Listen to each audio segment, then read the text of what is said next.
اسلامی معلومات کے لیے سبسکرائب کیجیے ہمارا چینل اسلامک نیٹ اور ساتھ میں موجود گھنٹی کی علامت کو بھی دبا دیں تاکہ آنے والی ویڈیوز کا نوٹیفیکیشن آپ کو مل۔ اعوذ باللہ من الشیطان الرجیم، بسم اللہ الرحمن الرحیم۔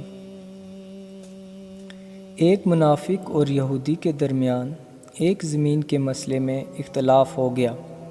یہودی کا کہنا تھا کہ یہ زمین میری ہے اور منافق کا دعویٰ تھا کہ میری ہے۔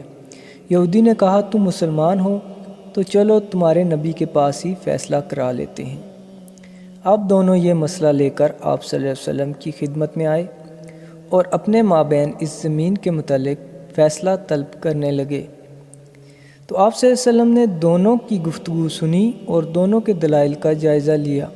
اس کے بعد یہودی کے حق میں فیصلہ کیا کہ یہ زمین یہودی کی ہے، اس مسلمان کی نہیں۔ آپ صلی اللہ علیہ وسلم کا یہ فیصلہ منافق کو پسند نہیں آیا۔ وہ یہودی سے کہنے لگا یہ فیصلہ صحیح نہیں ہوا، لہٰذا ہم حضرت عمر رضی اللہ تعالیٰ عنہ کے پاس اس کا دوبارہ فیصلہ کرائیں گے۔ اس پر بھی یہودی تیار ہو گیا۔ منافق دراصل یہ سمجھ رہا تھا کہ حضرت عمر رضی اللہ تعالیٰ عنہ کافروں یہودیوں کے متعلق سخت ہیں، وہ اس یہودی کو برداشت نہیں کریں گے اور معاملہ سنتے ہی میرے حق میں فیصلہ کریں گے۔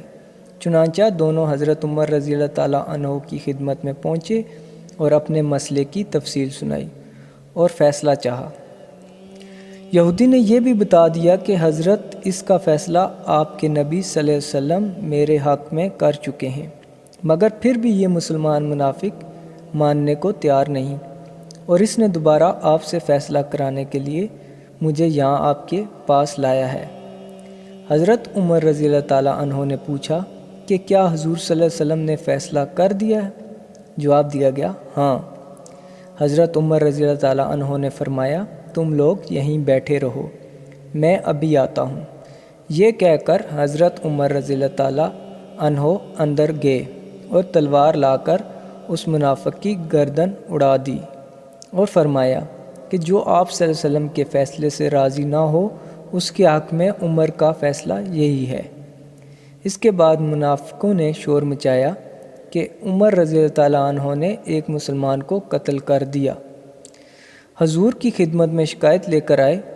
اسی واقعے کے متعلق اس وقت یہ آیت نازل ہوئی، پس آپ کے رب کی قسم کہ وہ لوگ مومن نہیں ہو سکتے جب تک کہ وہ اپنے جھگڑوں میں آپ صلی اللہ علیہ وسلم کے حکم نہ مانیں اور آپ کے فیصلوں سے اپنے دلوں میں کوئی تنگی نہ پائیں اور بلا چوں چراں قبول نہ کریں۔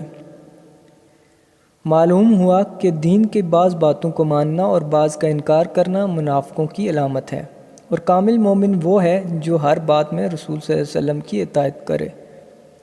ہم میں بھی بہت سے لوگ ایسے ہیں جو نماز روزے دیگر عبادات میں تو قرآن و حدیث پر عمل کرتے ہیں، لیکن جب مسئلہ مال و دولت کا اور ذاتی مفاد کا آتا ہے تو وہاں نہ اللہ یاد آتا ہے، نہ رسول کی پرواہ ہوتی ہے، نہ لوگوں ہی سے کوئی شرم و حیا ہوتی ہے، بلکہ سب سے بالاتر ہو کر اپنے مفاد کے لیے کوشش کرتے ہیں، چاہے اللہ راضی ہو یا نہ ہو، اللہ کا رسول خوش ہو یا نہ خوش ہو۔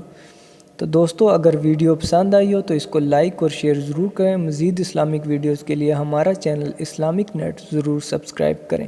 شکریہ۔